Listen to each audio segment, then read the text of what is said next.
ফাঁসির মঞ্চ থেকে। কবি রুদ্র মোহাম্মদ শহীদুল্লাহ। ফাঁসির মঞ্চ থেকে আমাদের যাত্রা শুরু।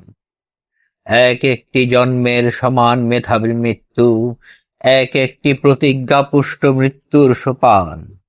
দুর্যোগ অন্ধকারে তুলে রাখে সূর্যময় হাত। তুমুল তিমিরে তবু শুরু হয় আমাদের সঠিক সংগ্রাম। মৃত্যুর মঞ্চ থেকে, মৃত্যুর ভূমি থেকে আমাদের প্রথম উত্থান।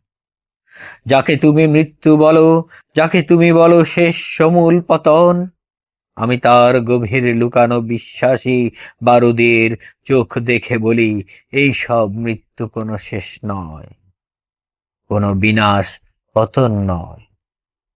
এই সব মৃত্যু থেকে শুরু হয় আমাদের সূর্যময় পথ। এই ফাঁসির মঞ্চ থেকে আমাদের যাত্রা শুরু।